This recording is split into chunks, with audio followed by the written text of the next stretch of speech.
इस वीडियो में हम लोग आपके क्लास 10th का एक मॉडल पेपर डिस्कस करने वाले हैं। और ये जो क्वेश्चन पेपर है आप लोगों के पास है, प्रीवियस ईयर क्वेश्चन पेपर भी बोल सकते हो। तो ये जो ईयर 2022 में जो एग्ज़ाम हुआ था बोर्ड का, आज से 2 साल पहले, अभी आप लोगों का 2023-24 चल रहा है। तो वैसे ही जो 2021-22 का जो सेशन था, 2022 में जिसका एग्ज़ाम हुआ था आज से 2 साल पहले, वो पेपर आज हम लोग डिस्कस करने वाले हैं। तो बहुत सारे बच्चे लोग कमेंट करके बोले कि सर जो एक मॉडल पेपर एक आज सॉल्व करा देते तो हम लोगों को और ज़्यादा कॉन्फिडेंस आ जाता, या फिर हम लोगों को आइडिया हो जाता कि कैसे क्वेश्चन पेपर आता है और कैसे उसको सॉल्व करना है।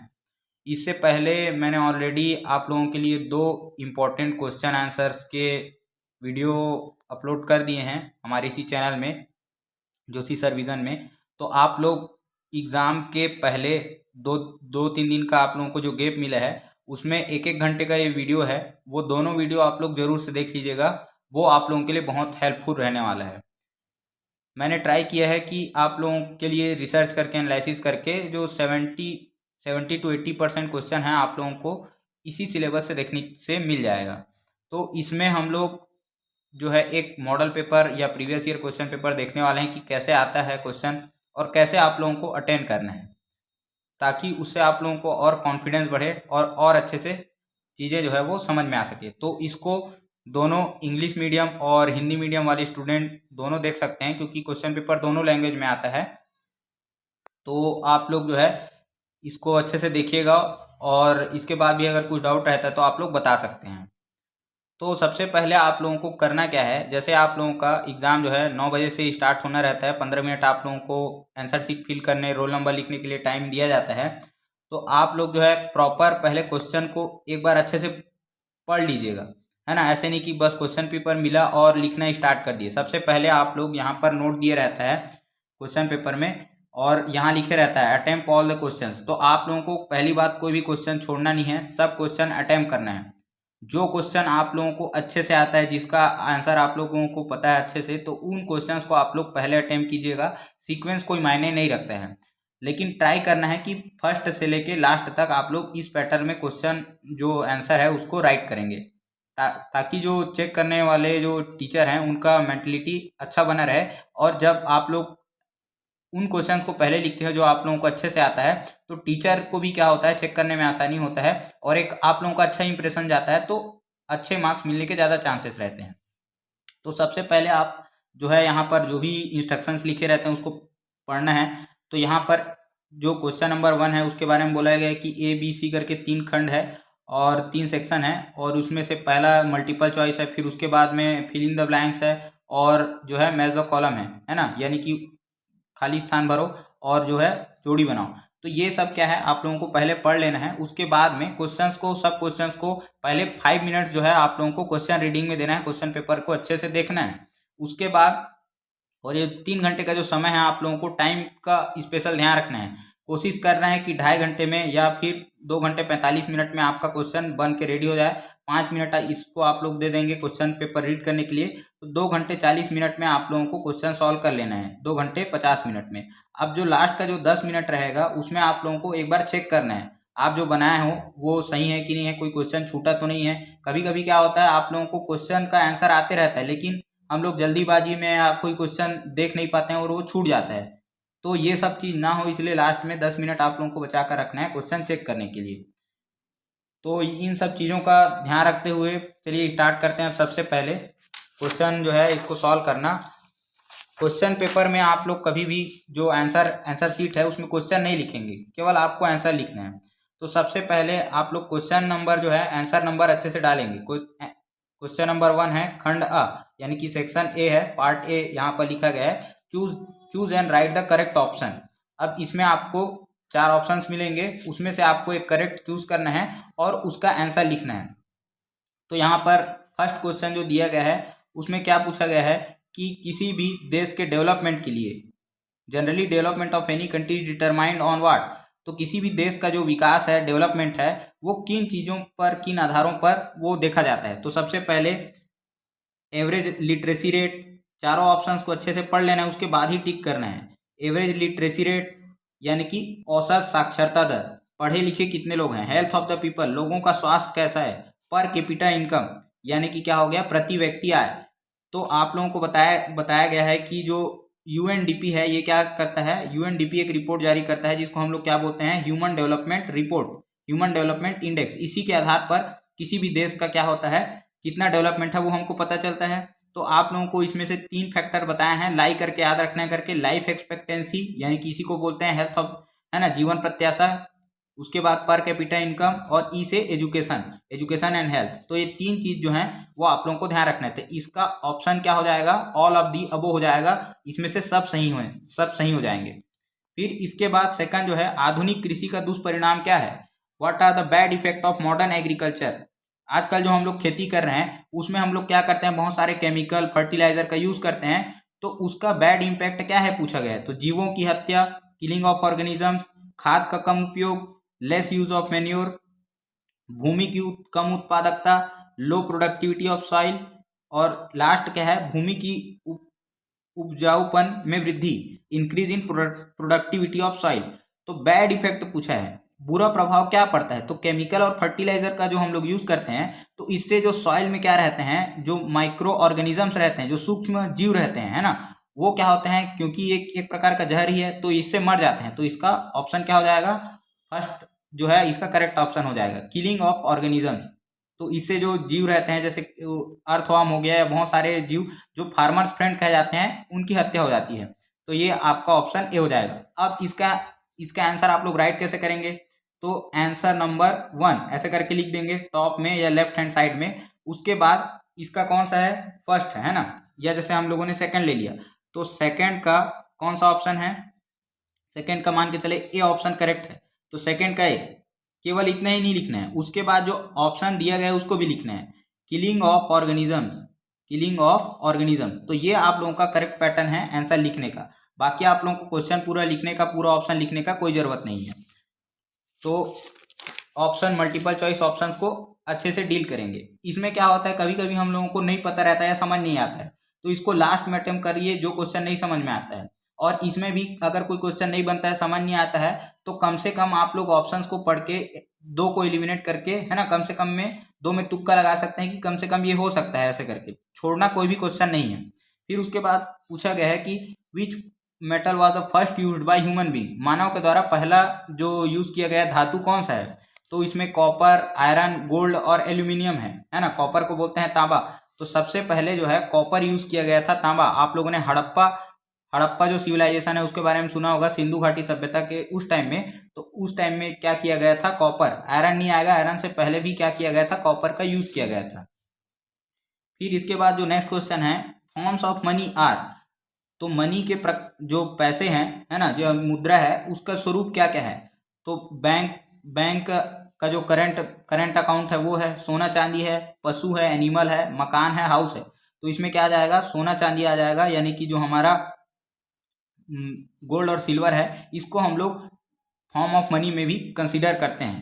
फिर इसके बाद फिफ्थ क्या है, व्हाट इज नियामगिरी, नियामगिरी क्या है ये पूछा गया है। तो आप लोगों को पॉलिटिकल साइंस के चैप्टर में नियामगिरी मूवमेंट के बारे में दिया गया है जो कि उड़ीसा में प्रेजेंट है ना। अब ये नियामगिरी क्या है, तो सबसे पहले ये मूवमेंट माउंटेन है ना, पहाड़ है। और यहाँ पर क्या होता है, डोंगरिया कोंद एक ट्राइब रहता है। जैसे हाँ अपने यहाँ पर माड़िया, मुड़िया, बैगा ये सब जनजाति रहते हैं छत्तीसगढ़ में, वैसे ही उड़ीसा में ये क्या है, एक माउंटेन है जहाँ पर डोंगरिया कोंद करके कम्युनिटी रहती है, ट्राइबल कम्युनिटी, जनजाति या आदिवासी लोग, है ना।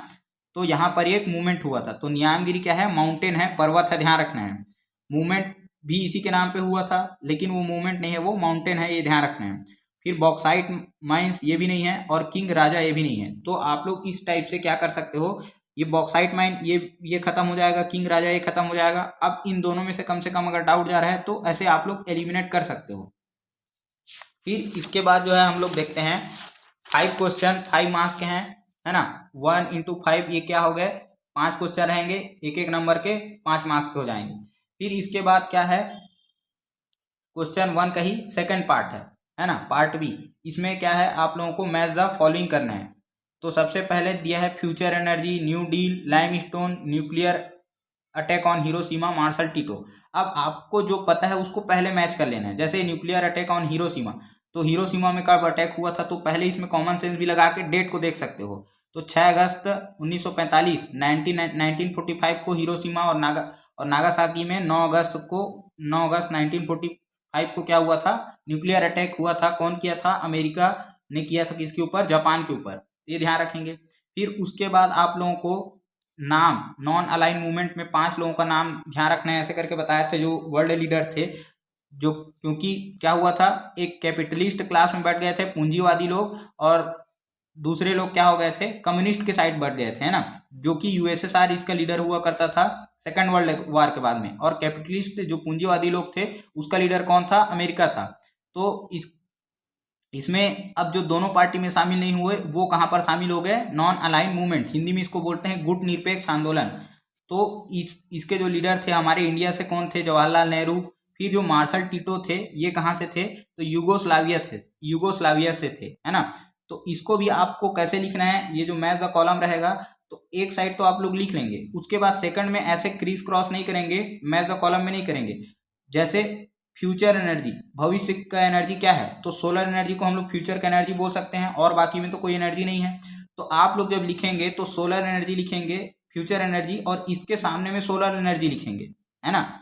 इसका जो करेक्ट ऑप्शन है क्या है, ये डी है। तो डी सोलर एनर्जी ऐसे करके लिखेंगे, ऐसे ही लिख के उसको क्रॉस नहीं करेंगे। तो ये लिखने का पैटर्न भी आप लोग ध्यान रखेंगे। फिर उसके बाद लाइमस्टोन चूना पत्थर क्या है, तो ये एक नॉन फेरस मिनरल्स है ना, लाइमस्टोन मिनरल्स। तो ऐसे कॉमन सेंस भी आप लोग लगा के इसको बना सकते हो। तो चूना पत्थर क्या है, नॉन फेरस, मतलब जिसमें लोहा नहीं है, जिसमें लौह अलौह खनिज जिसको बोलते हैं, तो जिसमें लोहा नहीं है उसको नॉन फेरस। उसके बाद फिर क्या आ जाएगा, मार्शल टिटो। तो ये हमारा कंप्लीट हो गया। तो आप लोग ध्यान रखेंगे, ये इसका ये हो जाएगा। अब एक बच गया, अब जो बचा है उसको मिला दो। न्यू डील हुआ था फ्रैंकलिन रूजवेल्ट, अमेरिका और यूएसएसआर के बीच में हुआ था न्यूक्लियर वेपन को खत्म करने के लिए, तो फ्रैंकलिन रूजवेल्ट ये आ जाएगा। तो आप लोग जो लिखने का पैटर्न जो हम बता रहे हैं उसको भी ध्यान रखिएगा। फिर इसके बाद क्वेश्चन नंबर 1 का जो पार्ट सी है, इसको भी आप लोग अब देखते हैं। इसमें क्या है, फिल इन द ब्लैंक्स है। तो प्राकृतिक संसाधन डैश के मूल आधार हैं। कभी कभी क्या होता है, इंग्लिश मीडियम वाले बच्चों को क्वेश्चन नहीं समझ में आता है, तो कभी कभी हिंदी में भी आप लोग पढ़ के उसको ट्राई कर सकते हो। Natural resources are the main basis of, अब ये फर्स्ट चैप्टर का ही क्वेश्चन है। रिसोर्स से ही क्या होता है, हमारा डेवलपमेंट होता है। तो natural resources are the main basis of development, यानी कि प्राकृतिक संसाधन विकास के मूल आधार हो जाएंगे। तो डेवलपमेंट इसका जो है आंसर आ जाएगा, क्योंकि रिसोर्सेज से ही हम लोग क्या करते हैं, डेवलपमेंट करते हैं। फिर सेकंड जो क्वेश्चन पूछा गया है कि adult suffrage in India is attaining the age of, है ना। तो वयस्क मताधिकार के बारे में पूछा गया है कि कितना एज होने के बाद में हम लोग क्या कर सकते हैं, वोट डाल सकते हैं। वयस्क मताधिकार मतलब वोट, राइट टू वोट। तो 18 साल आप लोग जानते हो, है ना। पहले ये 21 ईयर हुआ करता था, बाद में इसको घटा के कितना कर दिया गया है, 18 ईयर्स कर दिया गया है। ये आप लोग ध्यान रखेंगे। ये कौन सा था, तो 61st अमेंडमेंट था, संविधान संशोधन था, 61वां संविधान संशोधन, ये भी आप लोग ध्यान रखेंगे। फिर उसके बाद पूछा गया है उपनिवेशों की समाप्ति के लिए कौन सी भावना आवश्यक है, तो which blank sentiment is necessary to in the colonialism.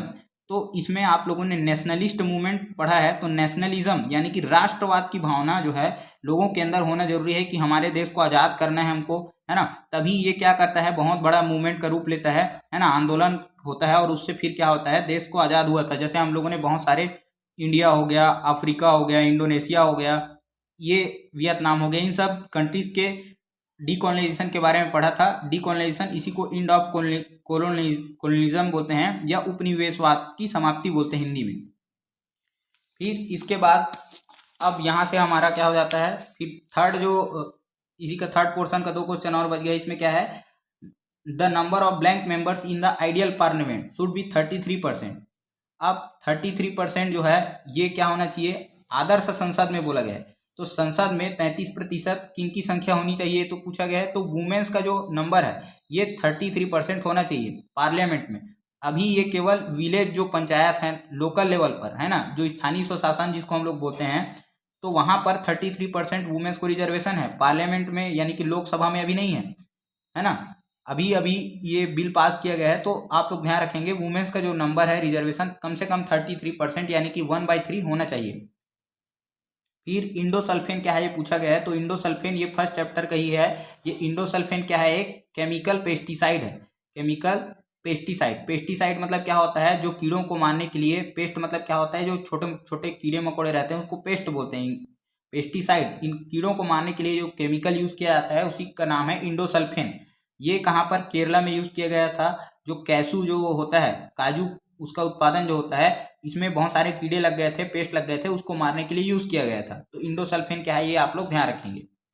उसके बाद सेकेंड पार्ट आ जाता है, इसमें 2 नंबर है ना, 2 से 6 तक। सेकेंड से ये क्या है, शॉर्ट आंसर क्वेश्चन है, लघु त्रि प्रश्न है।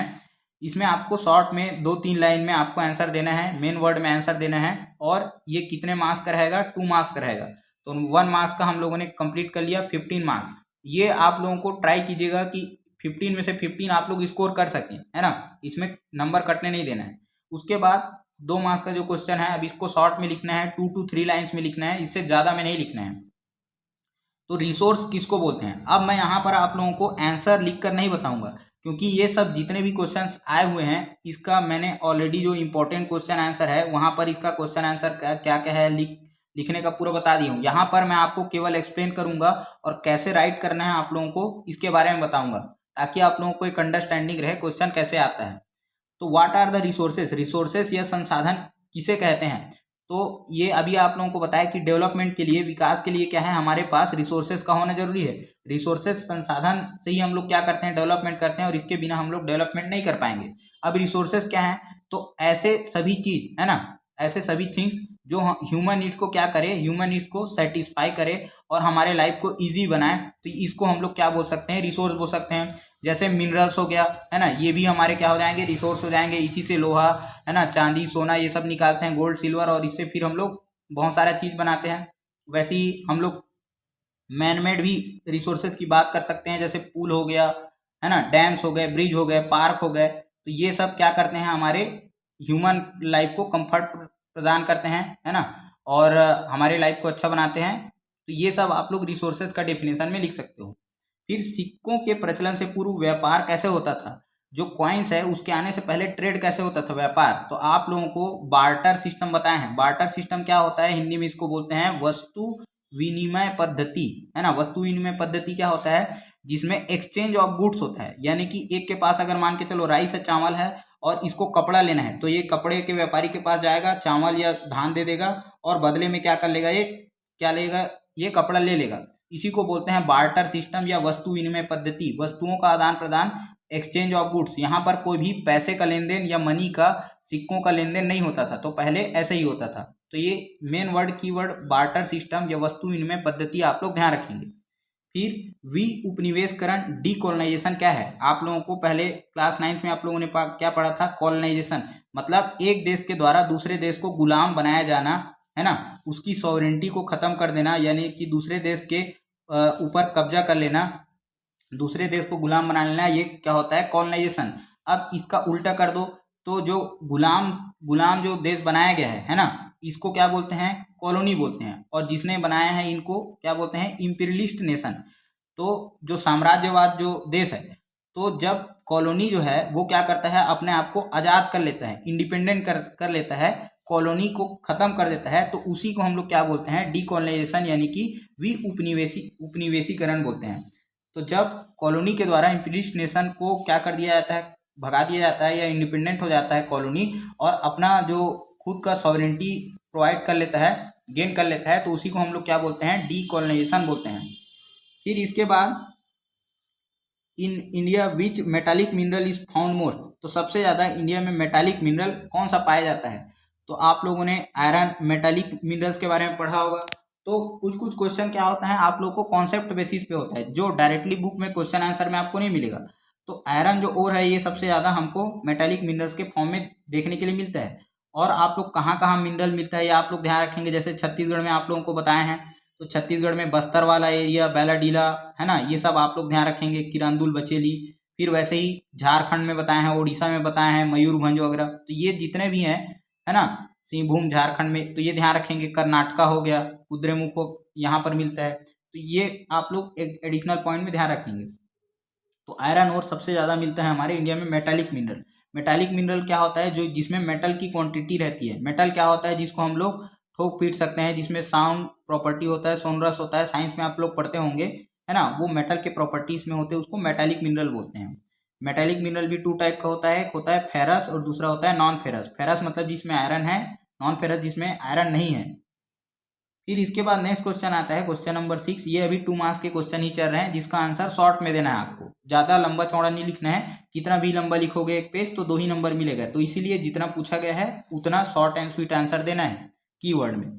फिर फैसिज्म क्या होता है, तो फैसिज्म पहली बात तो आप लोगों को ध्यान रखना है कि ये क्या है, आइडियोलॉजी है, यानी कि एक विचारधारा है। कैसी विचारधारा है, तो इसमें जो पहले जो जर्मनी और इटली यानी कि जो यूरोप में लोग थे, जो मिडिल क्लास वाले लोग थे, इन लोग दोनों से क्या थे, प्रभावित थे। एक जो रिच पीपल्स थे यानी कि अमीर लोग थे, उनसे भी इनको दिक्कत था, और जो पुअर पीपल थे, गरीब थे, इनसे भी दिक्कत था। अमीर लोगों से कैसे, क्योंकि ये इनसे बिजनेस में आगे चले जाते थे, अमीर वाले के पास पैसा ज़्यादा था, तो क्या होता था, इनका व्यापार चलने नहीं देते थे, इनका ट्रेड चलने नहीं देते थे। जो गरीब लोग थे, पुअर थे, उनसे इनको कैसा दिक्कत था कि इनसे ज़्यादा टैक्स लिया जाता था गरीबों को छोड़कर, और मतलब ये जो बीच के लोग थे, मिडिल वाले लोग, ये हमेशा पिसते थे। तो इन लोगों ने क्या किया, इस आइडियोलॉजी को फॉलो किया। अब फैसिज्म की आइडियोलॉजी, हिंदी में इसको बोलते हैं फांसीवाद। फांसीवाद क्या होता है कि इन लोग पहली बात तो अल्ट्रा नेशनलिस्ट होते हैं। अल्ट्रा नेशनलिस्ट मतलब अति राष्ट्रवाद, अपने देश को ही हमेशा अच्छा मानते हैं, दूसरे देश को बुरा मानते हैं। फिर ये डेमोक्रेसी के अपोज में रहते हैं कि डेमोक्रेसी यानी कि लोकतंत्र खराब चीज है, एक क्या होना चाहिए, एक तानाशाह होना चाहिए, और वही देश को चलाएगा, जैसे हिटलर हुआ करता था। तो इन लोग तानाशाह के सपोर्ट में होते थे, जो डेमोक्रेटिक आइडियाज है उसको नहीं मानते थे। ये क्या करते थे, रेस जो भेदभाव है इसको भी मानते थे, रेशियल डिस्क्रिमिनेशन को भी मानते थे, कि जो बड़े लोग हैं, है ना, जो ऊंची जाति के लोग हैं उनको इज्जत करना है, और जो नीची जाति के लोग हैं वो झुक कर रहेंगे। महिलाएं जो है, वुमेन जो है, घर का काम ही करेंगी। तो ये सब क्या होता था, फांसीवाद के लोगों का आइडियोलॉजी हुआ करता था। तो ये फासिज्म क्या है, एक आइडियोलॉजी है, जिसके लोग इस प्रकार की जो धारणाएं हैं, जो कैरेक्टरिस्टिक्स है, वो रखते थे। कहाँ पर ये चालू हुआ था, तो आप लोग ध्यान रखेंगे, इटली में मुसोलिनी बताया था आप लोगों को। फिर जर्मनी में क्या थे, जो नाजी पार्टी था, वो लोग भी इस प्रकार की, नाजिज्म जो है, जैसे फासिज्म इटली में था और नाजिज्म जर्मनी में था, तो इस प्रकार की विचारधारा इन लोग रखते थे। इसके बाद आ जाता है नेक्स्ट पार्ट। इसमें क्या है, 3 मार्क्स का क्वेश्चन दिया गया है, इसको थोड़ा सा 5 से 6 लाइन में, हाफ पेज में आप लोग लिख सकते हो। अब इसमें देखिए बहुत सारे कुछ क्वेश्चन ऐसे मिलेंगे जिसके बारे में आप लोग पढ़े तो होंगे, पर डायरेक्ट क्वेश्चन आप लोगों को नहीं मिलता है, तो उसमें हड़बड़ाना नहीं है। जिससे आप लोग जिस चीज से रिलेटेड पढ़े होंगे उसी से रिलेटेड उसका आंसर देना है। जैसे इसमें पूछा गया है हिंदू कोड बिल के बारे में, अगर पारित नहीं होता, क्वेश्चन इसमें थोड़ा सा अलग दे दिया गया है। हिंदू कोड बिल तो पारित हुआ ही नहीं था, तो हिंदू कोड बिल अगर पारित हो जाता, हिंदू कोड बिल अगर पास हो जाता, तो उससे महिलाओं की स्थिति में क्या प्रभाव पड़ता। तो आप लोगों को हिंदू कोड बिल के ही बारे में लिखना है, आप लोगों को हड़बड़ाना नहीं कि इसमें हम लोग क्या लिखेंगे। तो हिंदू कोड बिल पहली बात तो 1952 में लाया गया था, डॉक्टर भीमराव अंबेडकर के द्वारा लाया गया था, बताया थे। ये बिल है, बिल पास नहीं हुआ था, इसीलिए ये बिल ही रह गया। अगर ये पास हो जाता तो एक्ट बन जाता, कानून बन जाता। तो इसमें पूछा गया है कि इसमें क्या क्या चीज था, तो इसमें बताएंगे कि जो 3-4 पॉइंट आप लोग इसमें ध्यान रखेंगे कि जो महिलाओं की स्थिति है, वुमेन्स का कंडीशन है, उसको सुधारने के लिए लाया गया था। स्पेशली कौन, तो हिंदू महिलाओं के लिए लाया गया था। इसमें क्या क्या बात बोला गया था कि जो भी संपत्ति होता है, जो प्रॉपर्टी होता है, उसमें वुमेन्स को इक्वल राइट्स मिलेगा। जो कि जैसे किसी फादर का डेथ हो जाता है तो उनके बेटे और बेटियों को समान अधिकार मिलेगा, पत्नी को भी उसमें पूरा हक होगा। उसके बाद महिलाओं की शिक्षा को लेकर हुआ था इसमें, और इसमें बोला गया था कि एक जो पुरुष है या एक जो महिला है वो एक से ज़्यादा शादी नहीं कर सकते, है ना, जब तक उसका जो पार्टनर है यानी कि उसके जो पति या पत्नी जीवित हैं, तो ऐसे शादी को ये इलीगल माना जाएगा। इसके बाद फिर बोला गया कि किसी भी कास्ट में क्या कर सकते हैं, इंटर कास्ट मैरिज को इसमें अलाउ करने की बात कही गई थी, ताकि जाति व्यवस्था को खत्म किया जा सके। उसके बाद जो बोला गया था कि कोई भी जाति के जो बच्चे हैं, जिनके बच्चे नहीं हो रहे हैं, वो दूसरे जाति के जो चिल्ड्रन को भी अडॉप्ट कर सकते हैं, बच्चे को गोद ले सकते हैं।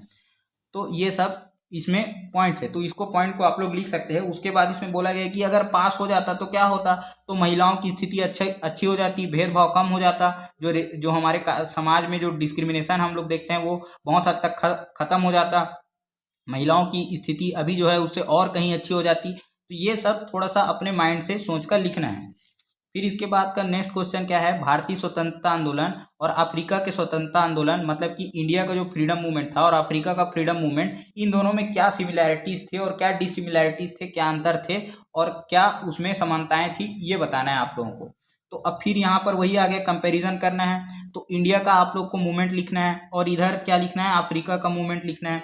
दोनों में हम लोगों ने क्या क्या पॉइंट देखा था। तो यहाँ पर सबसे बड़े हमारे लीडर कौन थे, तो महात्मा गांधी थे। अफ्रीका में लीडर आप लोगों को एक नाम याद होगा, नेल्सन मंडेला, है ना। अब दोनों जगह पर हम लोग देखते हैं कि यहाँ पर क्या था, इंडिया में क्या था, ब्रिटिशर्स का रूल था, यहाँ भी ब्रिटिशर्स का रूल था अफ्रीका में। फिर उसके बाद यहाँ पर क्या हुआ, बहुत सारे मूवमेंट हुए थे, है ना। तो उसके बारे में आप लोग लिख सकते हो, जैसे कि नॉन कॉपरेशन मूवमेंट, असहयोग आंदोलन। उसके बाद हम लोगों ने और भी बहुत सारे क्विट इंडिया मूवमेंट देखा था 1942 में, भारत छोड़ो आंदोलन।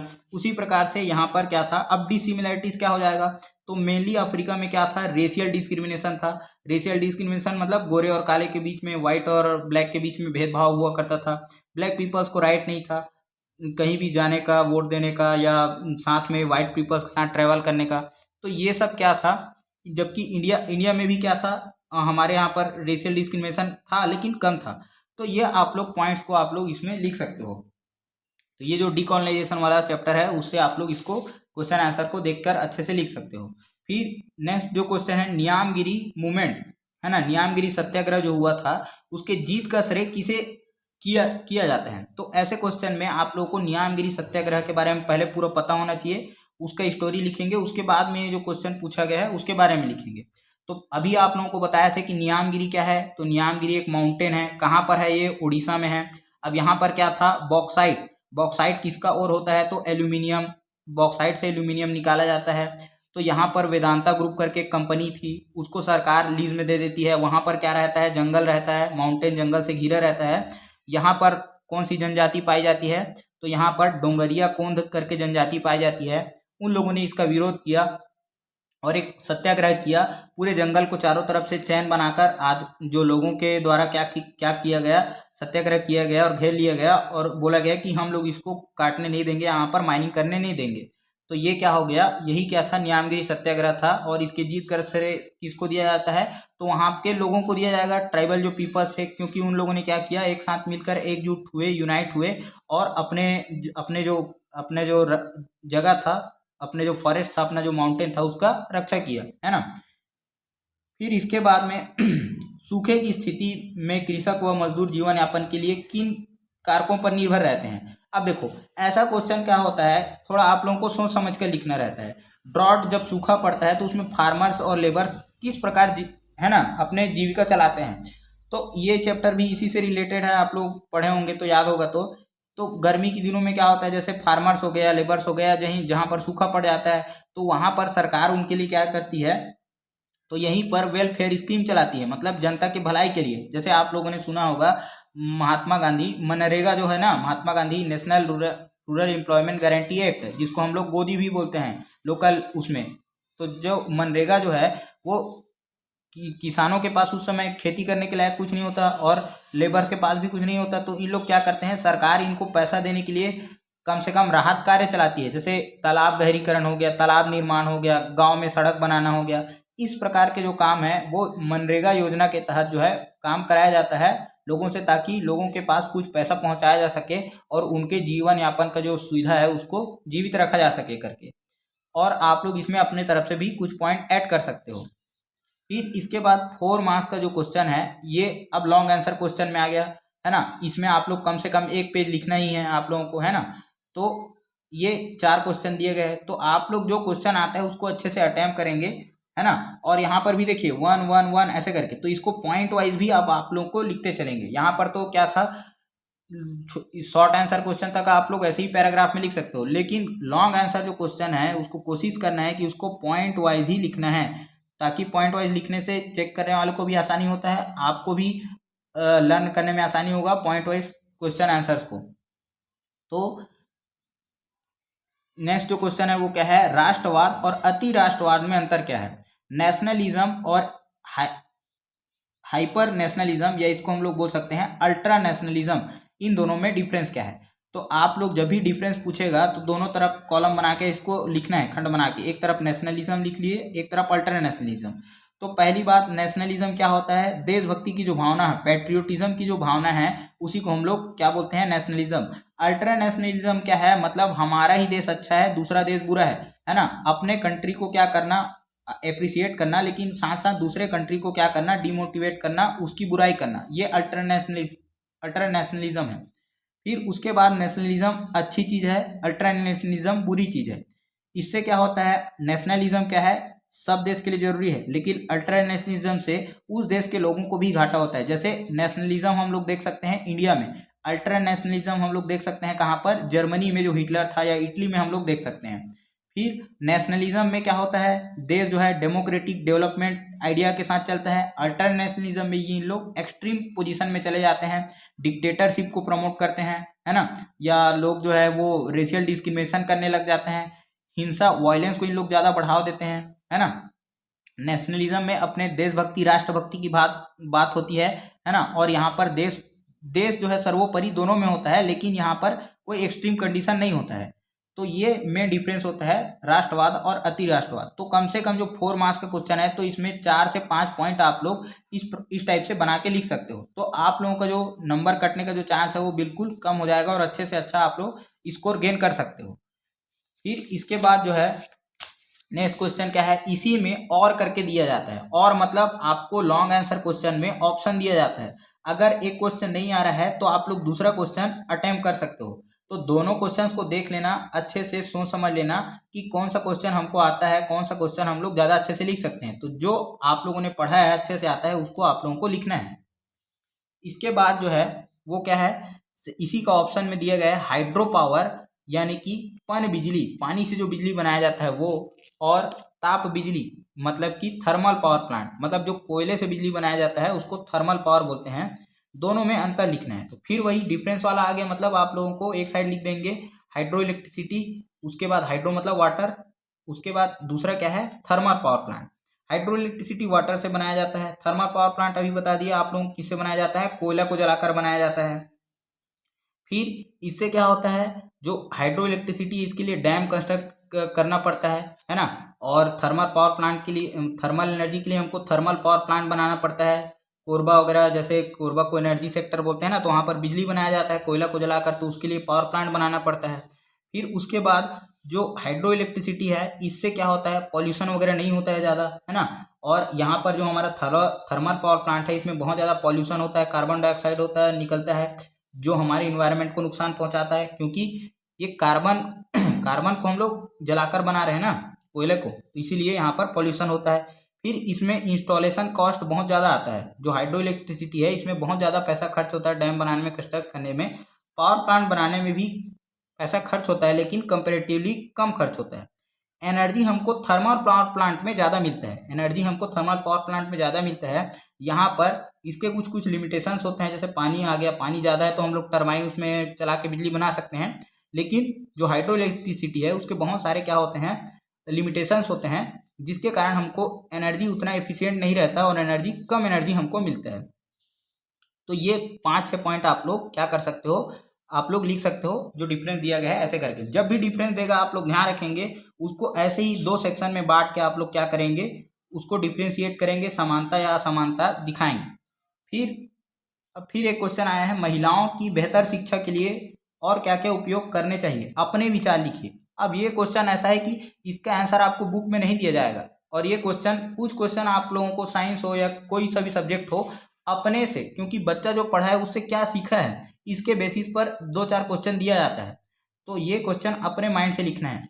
तो इसमें क्या क्या लिख सकते हो? महिलाओं के बेहतर शिक्षा के लिए, वुमेन के बेटर एजुकेशन के लिए, तो इनको रिजर्वेशन तो दिया ही गया है। पढ़ाने के लिए इनको सरकार बहुत सारे मुफ्त में school bag, copy, notes, dress, ये सब दे रहे हैं, है ना। हायर स्कूल में जाते हैं तो साइकिल वगैरह दिया जाता है, गवर्नमेंट स्कूल्स में स्कॉलरशिप दिया जाता है, और हायर एजुकेशन कॉलेज के लिए इनको फीस जो है वो छूट किया जाता है ना। तो बहुत सारे कोचिंग सुविधाएं हैं। तो ये आप लोग इन सब में मेंशन कर सकते हो, और भी आप लोग अपने इसमें पॉइंट्स लिख सकते हो। तो इसको अपने से लिखना है, अपने पॉइंट से, है ना। जिसका पॉइंट जितना अच्छा रहेगा उसको उतने अच्छे मार्क्स मिलेंगे, लेकिन इसमें कोई भी नंबर नहीं कटेगा जब तक आप लोग फालतू के पॉइंट नहीं लिखोगे तब तक।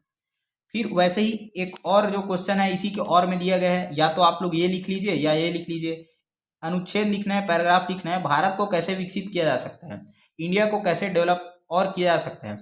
तो इसमें आप लोग जो है बहुत सारे पॉइंट्स लिख सकते हो, जैसे एजुकेशन को और अच्छा किया जा सकता है, इंफ्रास्ट्रक्चर को और अच्छे बनाया जा सकता है, रोड, हमारा जो सुविधाएं हैं, हॉस्पिटल हो गया, है ना, जो बिजली का जो कनेक्शन अभी भी बहुत सारे गाँव में रोड, बिजली ये सब नहीं पहुँचा है।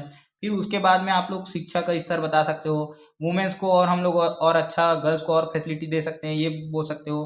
फिर डेवलपमेंट करने के लिए हम लोग जो है स्पेस में, आप आजकल देख रहे हो आप लोग इसरो, चंद्रयान, है ना, ये सब चीज़ भेज रहा है, तो इसको भी आप लोग मेंशन कर सकते हो। वैक्सीनेशन, ये सब भी आप लोग बता सकते हो कि हमको और अच्छा आईटी के हब में कंप्यूटर ऐप डेवलपमेंट, है ना, ये सब क्षेत्र में हम लोग और अच्छा कर सकते हैं। तो ये सब पॉइंट आप लोग अपने से लिख सकते हो।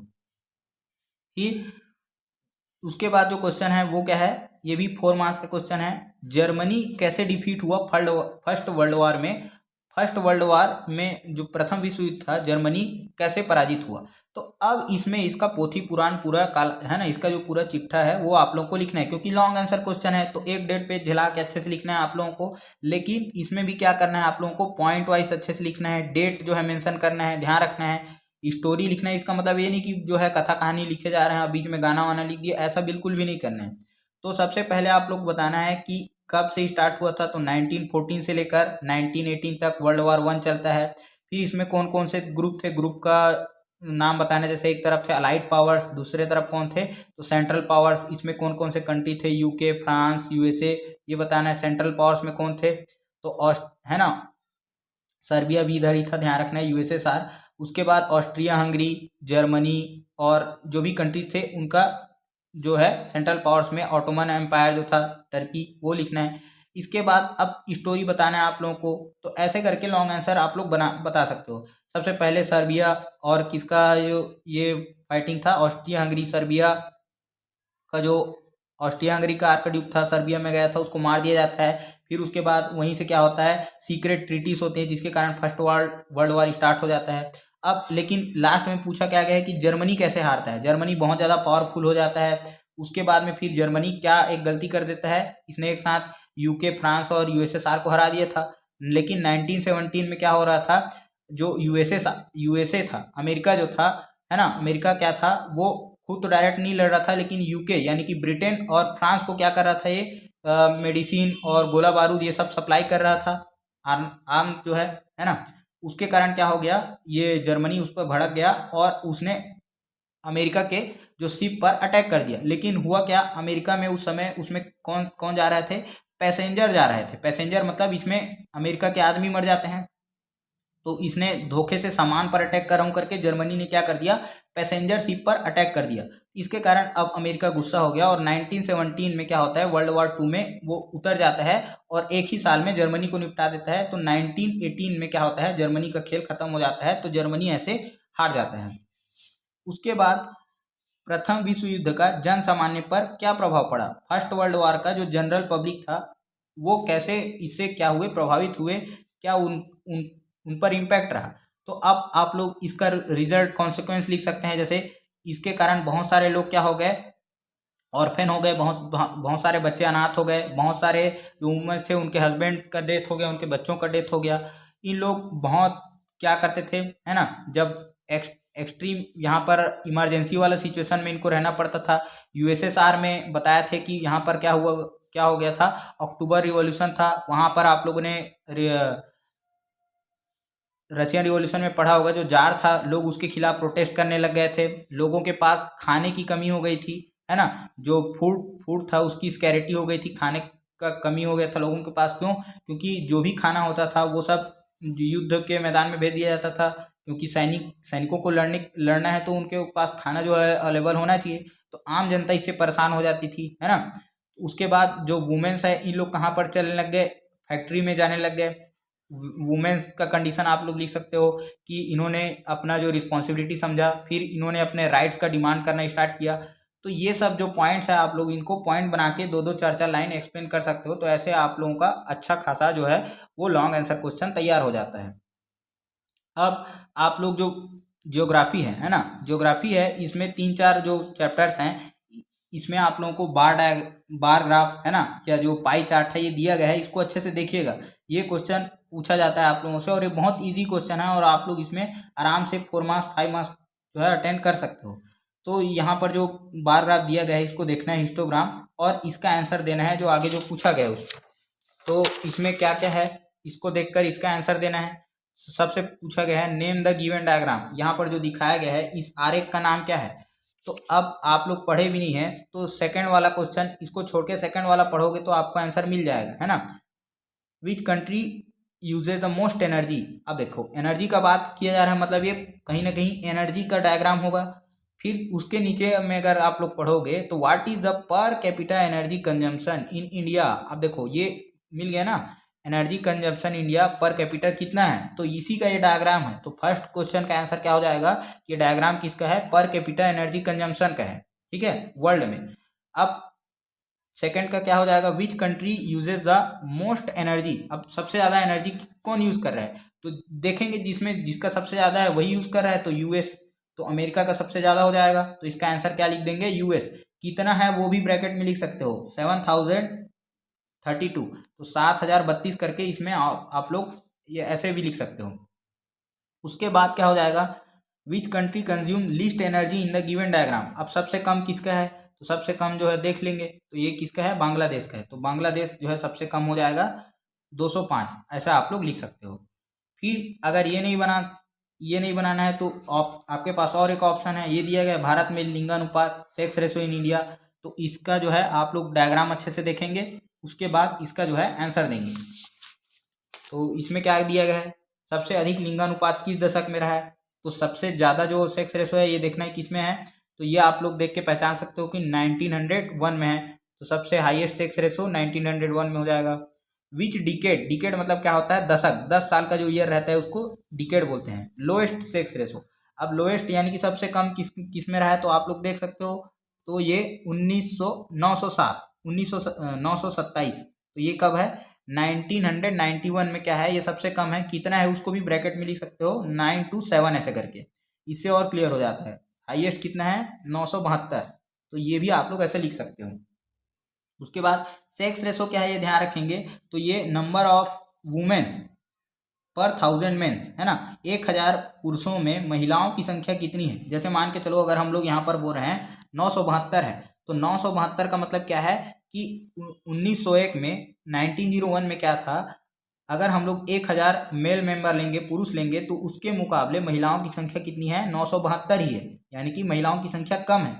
यही सेक्स रेशो या लिंगानुपात बताता है कि महिलाओं की संख्या कितनी है और पुरुषों की संख्या हमेशा 1000 लेंगे इसमें, है ना। तो पुरुषों की संख्या जो मेल मेंबर्स है वो अगर 1000 हैं, तो उसके तुलना में, उसके कंपैरिजन में महिलाओं की संख्या, नंबर ऑफ वुमेन्स कितना है ये ध्यान रखेंगे।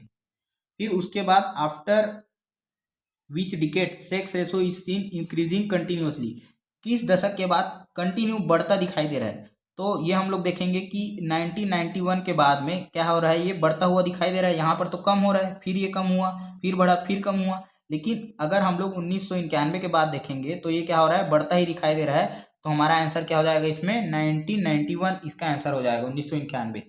फिर in which decade has the sex ratio of 2011 become almost equal, यानी कि 2011 के साथ साथ इसके लगभग समांतर किसमें है, किसमें इक्वल सेक्स रेशो यानी कि लिंगानुपात देखने के लिए मिलता है।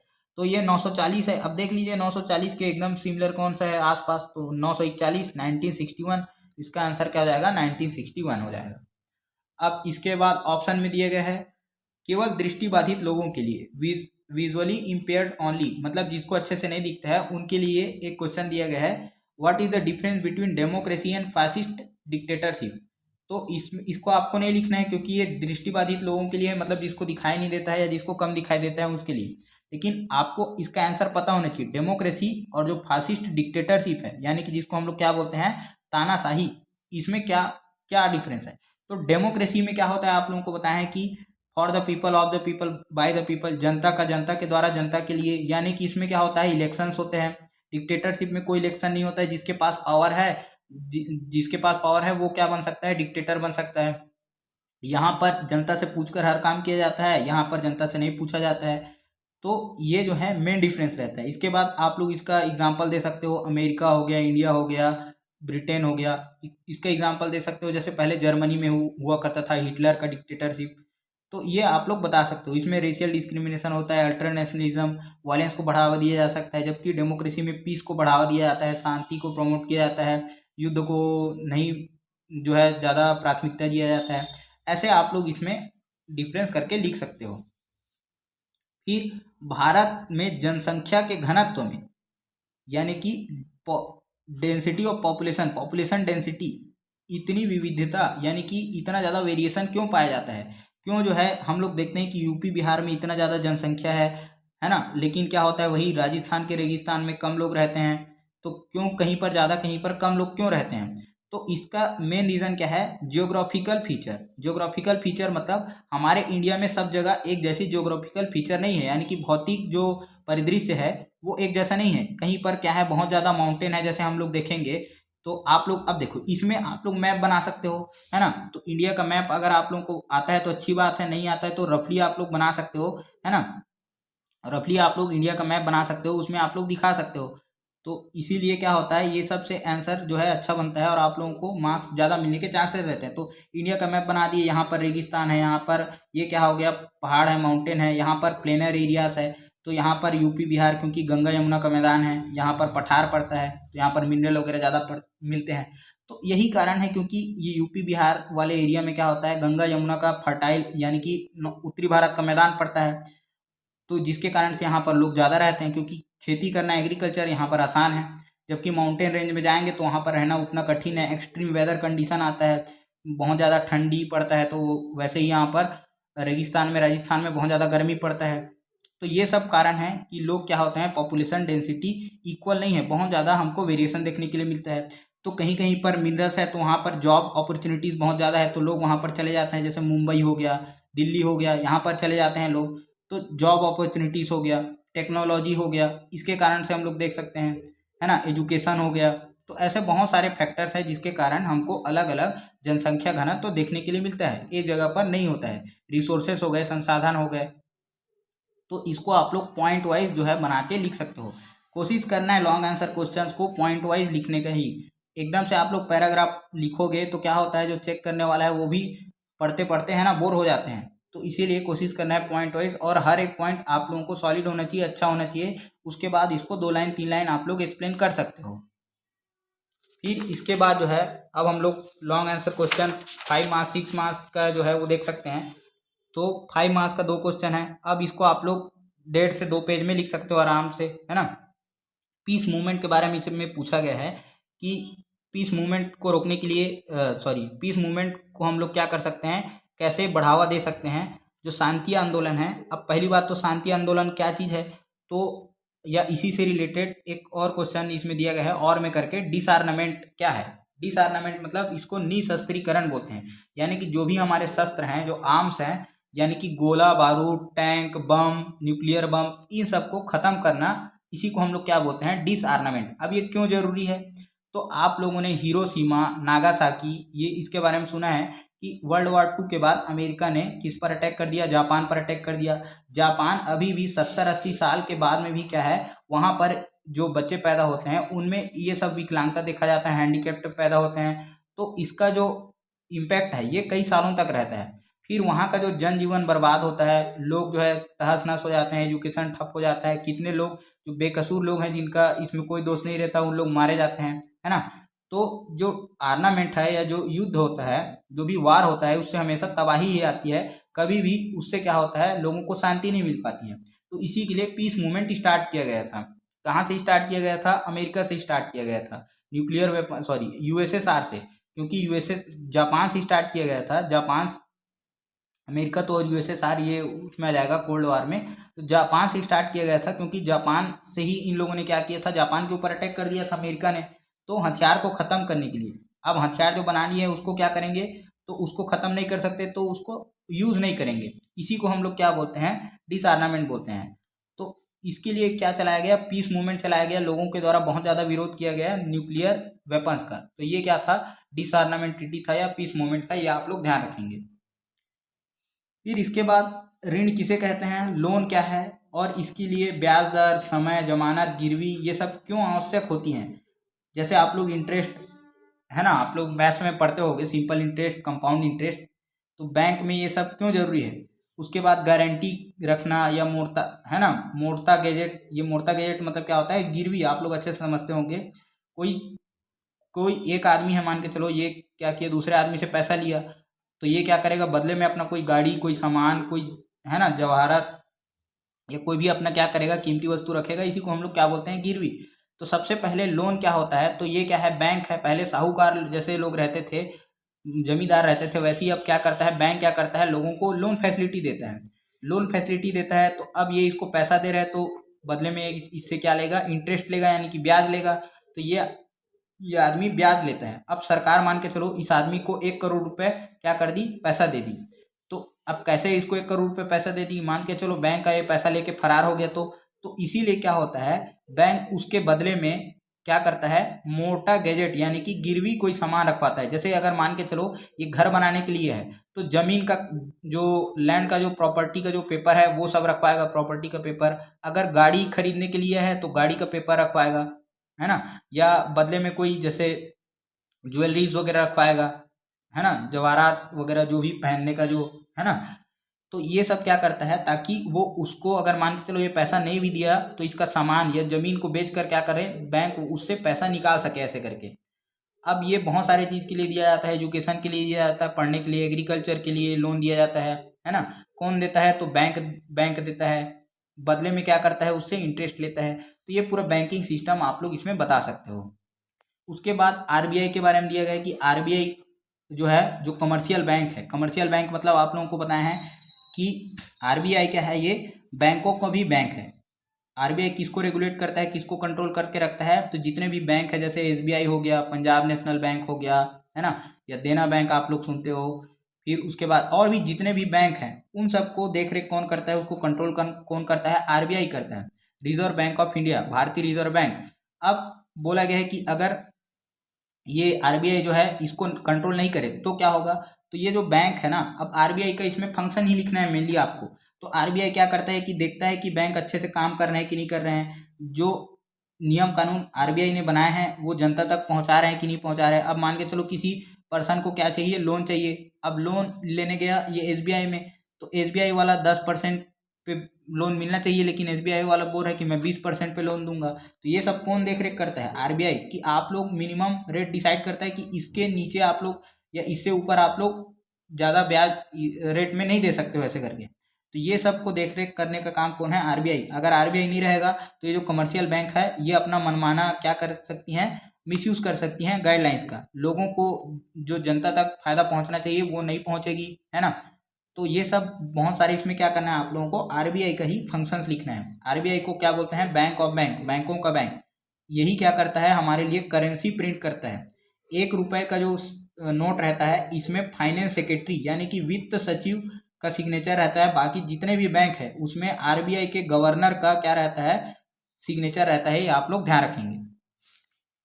उसके बाद कुछ जो 1-2 इंपॉर्टेंट क्वेश्चन है, अब ये 6 मार्क्स वाले क्वेश्चन है, तो इसमें आप लोगों को इंपॉर्टेंट क्वेश्चन बता दे रहे हैं, इसको आप लोग देख लीजिएगा अच्छे से। जैसे प्राइम मिनिस्टर है ना, प्राइम मिनिस्टर के पावर कौन कौन से हैं, इसका फंक्शन क्या क्या है, फिर प्रेसिडेंट के पावर फंक्शंस क्या क्या हैं। उसके बाद जो इलेक्शन कमीशन है उसके बारे में आप लोग देख लेंगे, सुप्रीम कोर्ट के बारे में देख लेंगे। ये सब 6 मार्क्स में आने वाले लॉन्ग आंसर क्वेश्चन है। जो चैप्टर नंबर 13 है ये आप लोगों का बहुत इंपॉर्टेंट है।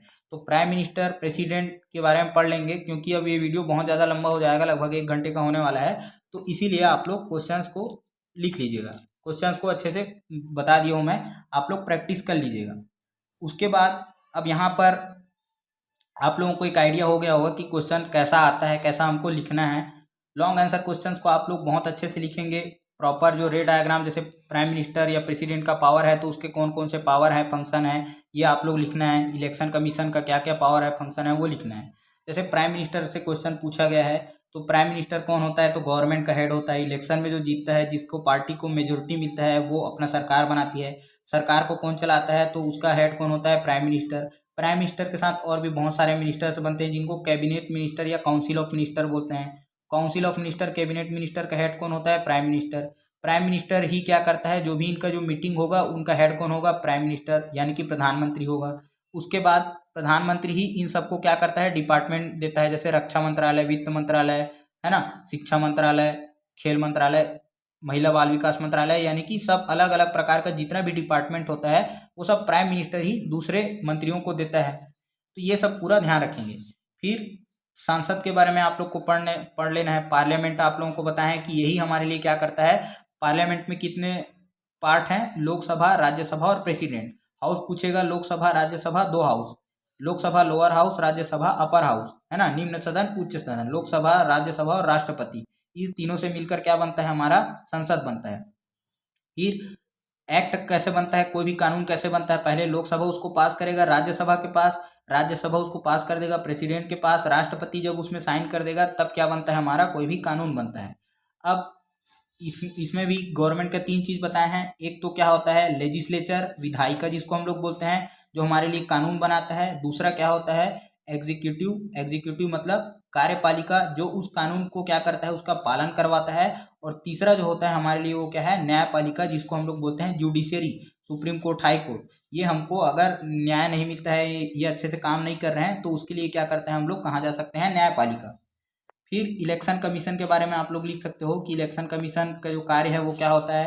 तो वोटिंग प्रोसेस के बारे में लिखना है। तो सबसे पहले क्या होता है, आप लोगों को बताया है, इलेक्शन कमीशन ऑफ इंडिया ये क्या करता है, चुनाव करवाता है। किसका किसका चुनाव करवाता है, तो लोकसभा का मेंबर ऑफ पार्लियामेंट में कौन कौन आ गए, लोकसभा राज्यसभा के सदस्य, है ना, प्रेसिडेंट का, वाइस प्रेसिडेंट का, यही इलेक्शन करवाता है। और जो एमएलए हैं यानी कि जो विधायक हैं, मेंबर ऑफ लेजिस्लेटिव असेंबली है, उनका भी, विधायक जो है उनका भी चुनाव विधानसभा का कौन कराता है, इलेक्शन कमीशन ऑफ इंडिया यानी कि भारतीय निर्वाचन आयोग। बाकी जो बच गए यानी कि जो नगर पंचायत हो गए और जो लोकल सेल्फ गवर्नमेंट है ना, ग्राम पंचायत है, उसका इलेक्शन कौन करवाता है, तो राज्य यानी कि स्टेट इलेक्शन कमीशन करवाता है। तो ये आप लोग ध्यान रखेंगे, ये जो डिफरेंस है। उसके बाद इसमें क्या क्या होता है, ये सबसे पहले वोटर लिस्ट जारी करता है। फिर जो पॉलिटिकल पार्टी रहता है, राजनीतिक जो पार्टी है, वो उनका क्या होता है, रजिस्ट्रेशन करता है कि कौन कौन वोट, है ना, कौन कौन चुनाव लड़ना चाहता है, उनका रजिस्ट्रेशन करवाएगा। फिर उसको क्या करेगा, उनको जो है वो सिंबल प्रोवाइड करता है, चुनाव चिन्ह देता है ना, गिलास छाप, ये छाप, वो छाप, फलाना छाप, ढिकाना छाप, ऐसे करके। उसके बाद में फिर क्या हो गया, इसके बाद इसका चुनाव का तैयारी करवाता है ना, प्रिपरेशन फॉर इलेक्शन करता है, ड्यूटी लगाता है, आदर्श आचार संहिता, मॉडल कोड ऑफ कंडक्ट लागू करता है।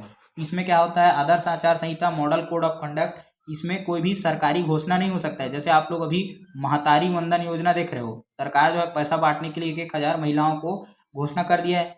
लेकिन अभी क्या होना है, लोकसभा का चुनाव आने वाला है, मोदी जी चुनाव में फिर से उतरने वाले हैं।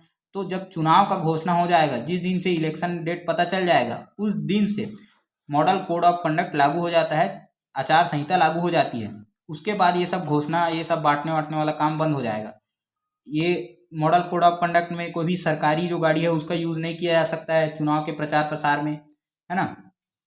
फिर एक क्वेश्चन पूछा गया है कि लोग वोट देने क्यों नहीं जाते हैं। तो इसके बहुत सारे कारण हैं, कुछ कुछ कारण आप लोग अपने से लिख सकते हो कि लोगों के अंदर पहली बात तो प्रॉपर अवेयरनेस नहीं है, लोग जागरूक नहीं हैं। बहुत सारे लोग अभी भी अनएजुकेटेड है, पढ़े लिखे नहीं हैं।